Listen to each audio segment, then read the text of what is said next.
to the school principal, Aranjon, to the administrators, teachers, non-teaching staff, parents, and awardees, good morning.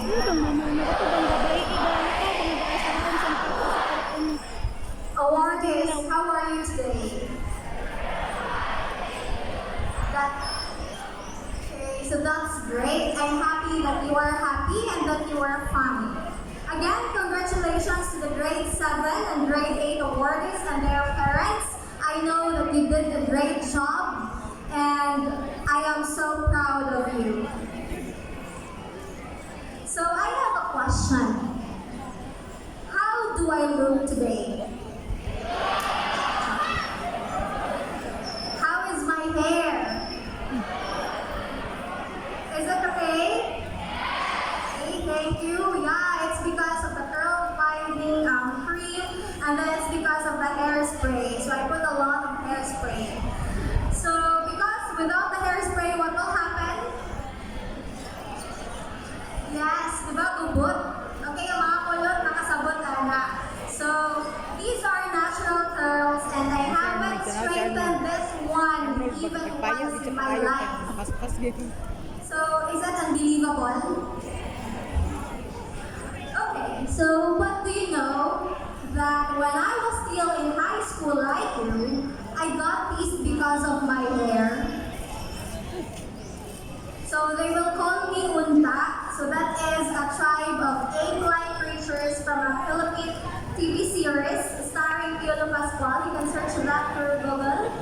Okay? And then of course some of my classmates would make fun of my nose.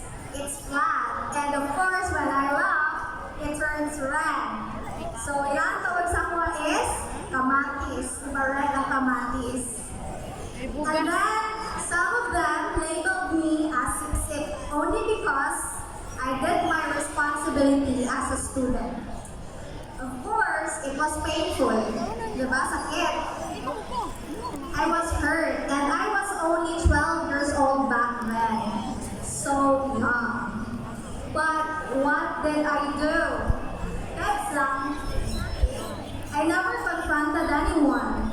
I did not take their words to heart and I did not make it a big deal. If I did, I would have dropped out of school. I would have lost my self-confidence and I would not be here in front of you. If I let their remarks consume me, hayaan kayo sila, diba? If mapapekto ko sa ilang istorya, tama? Yes? Kaya lahay kayo sila, ako ang alkansi. So mahulot ako ang energy para magta sa more important things.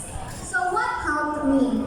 Number 1, I put my problems in perspective. So take note of this. Number 1, I put my problems in perspective. So you need to distinguish between major and minor problems. Minor naman po siya para sa ako so I chose not to waste my time and energy on it. So I just overlooked it. I ignored it. Number 2, choose contentment. So be content with the things that you can control and let go of the things that you cannot control. Okay? You cannot control people, right? You cannot stop them from giving negative remarks about you. You cannot control circumstances. You cannot stop bad things from happening, right? But there is one thing that you can control, and it's your response. How you react to the circumstance, how you view the circumstance, that makes a big difference. So your response or your reaction will always have a great impact on people. So as said by Mama Regina, so when I was in elementary, from grade 1 to grade 6, I was always on top of the class. And so I graduated valedictorian. So I enrolled in Hassan National High School. I ended my first year of high school as first honor or top 1 of the class. Then I finished my second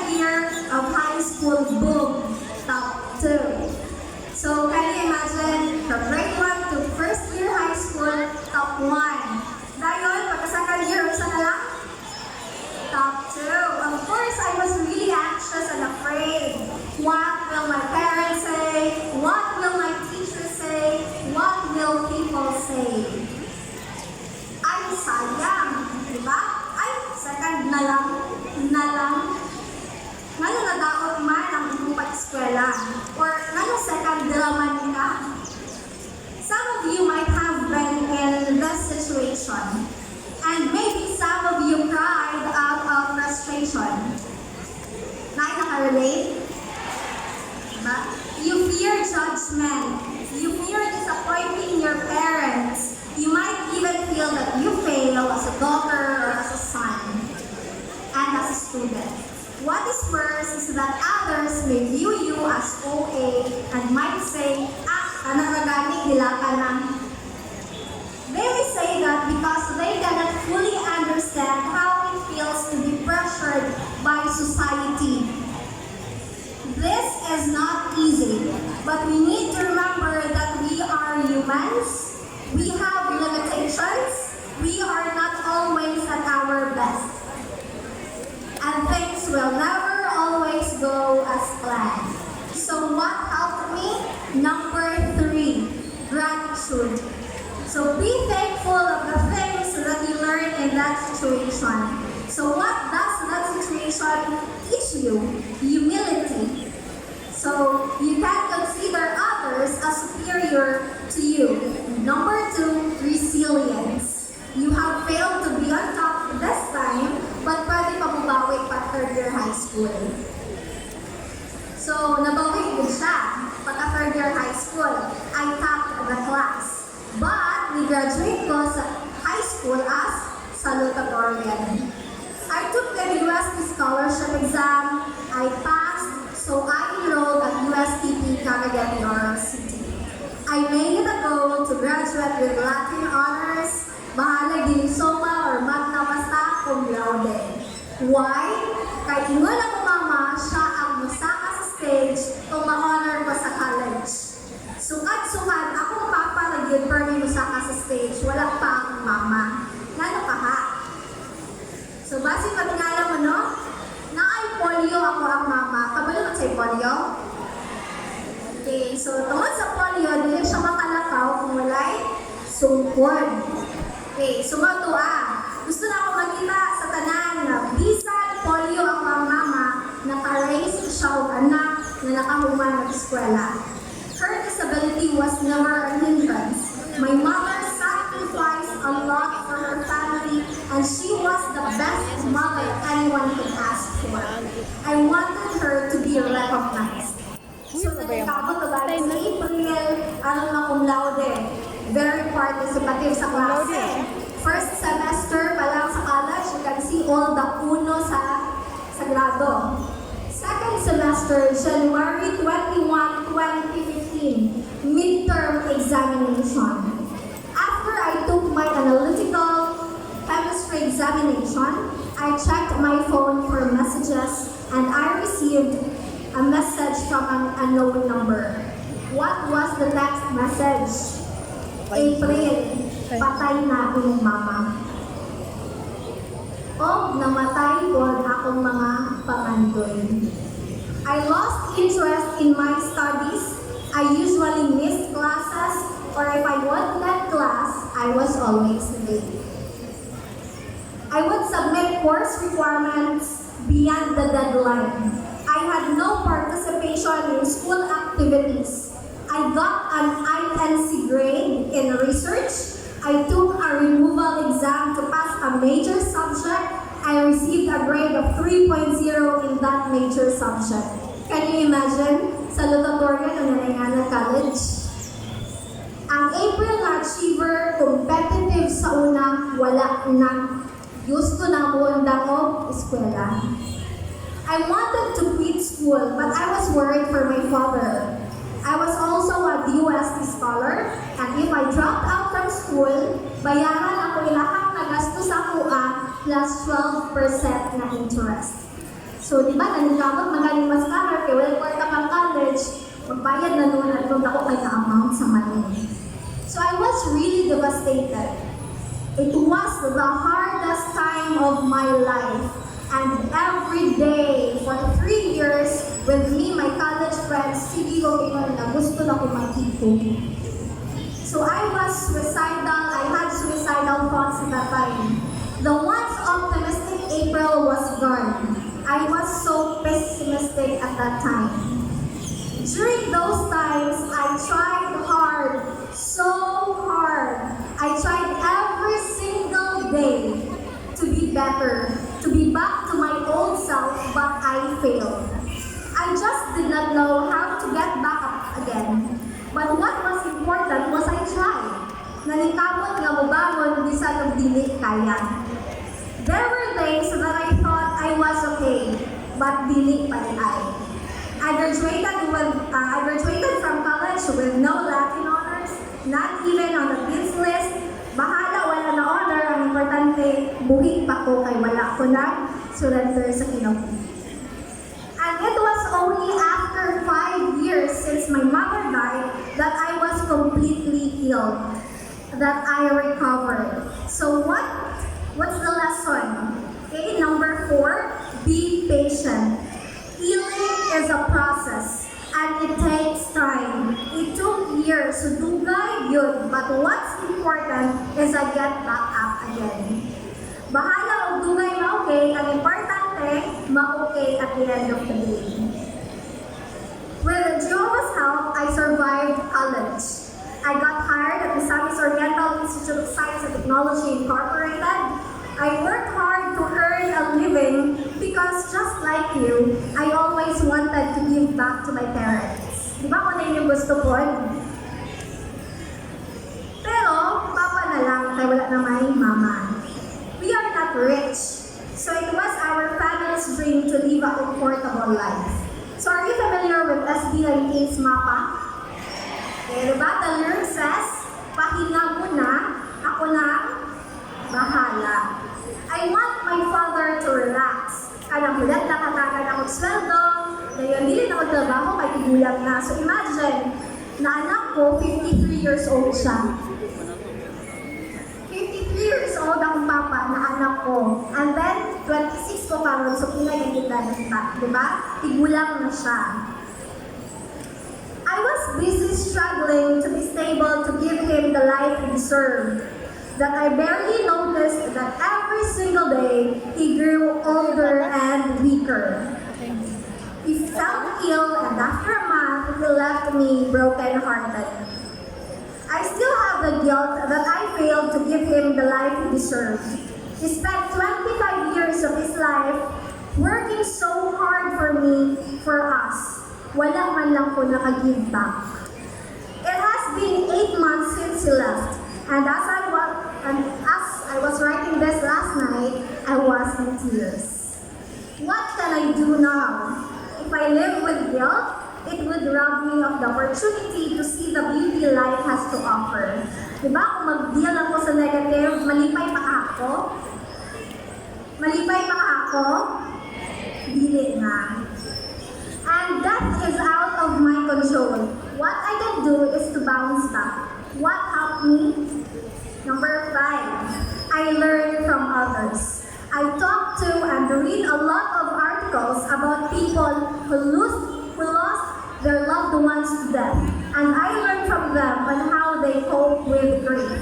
It helps. And number 6, I pray. Through prayer, I ask Jehovah to give me the strength to endure. I also maintain an open and honest communication with my husband, and I will tell him how I feel every time. I know healing takes time, but I also know that it will be healed. Dugay pa ta ma-okay, pero ang importante, ma-okay ta. Tama? Dugay pa ta ma-okay, ang importante, ma-okay na ta. I am experiencing, and I will be experiencing adversities. And I know you too. Like me, you may have been teased at school, made fun of, failed to meet your expectations and those of others, or lost a loved one to death. Others may experience other adversities, failed an exam, experienced the pain of broken relationships, broken family, broken homes, affected by illness, or affected by natural disaster. Some problems may seem trivial, while others may seem serious. No matter what, we need to be resilient. So what is resilience? What is resilience? Pagiging sa team. Yes, pagiging matatag. It is an ability to handle life's challenges and adversity successfully. Matatag. So kung sa Tagalog, yung definition, hindi nagbabago o natitinag at may kakayahang manatiling buo, hindi madaling mabuwal o masira sa kabila ng mga pagsubok o kahirapan. Resilience is not innate in us. Panganak sa inyo, dili mo resilient. Okay? It is an ability. That means we need to cultivate it, we need to build it. But how? What's all nato para may mutang resilient? Do you still remember the 6 things I shared to you? What's the first one? Nadia na. What's the first one? You put your problems in perspective. The second, you choose contentment. Third, cultivate gratitude. Fourth, be patient. Fifth, learn from others. And last, pray. So resilient people are not immune to hardship. Hindi sila exempted sa mga pagsubok sa kinabuhi. However, they can emerge from it. Hindi sila mo surrender, dapat dihapon, bisan na sa mundan na. So why do we need to be resilient? Why do we need to be resilient? First, because adversity is inevitable. Naagid na problema. Tama? Diba? Bisan kung sa mga dato, bisan kung sa makakagwapa, naasud na yung problema. Number 2, because resilience protects us. From what? From emotional and mental disorders. If we know how to cope with a problem, dili na ta masobrahan ka stress. And then the last one, because resilience will serve you well both now and in adulthood. So dili man ka perfect. So there will be times na mag-fail ka. Bisan pa sa inyo ha, for example, you graduated college and then you apply for a job, may possibility na dili mo madawat. And that's part of life. And you need to be resilient to bounce back. Okay? So what's important again is bahala o kapila na ka nag-fail, ang importante mo bangon gihapon ka. So why are we talking about resilience? Because that is what we need in this fast-changing world. And that's our theme. Okay, theme na to? What's our theme? Kabataang Pilipino para sa matatag na kinabukasan ng bagong Pilipinas. You need to be resilient because the Philippines needs resilient people like you.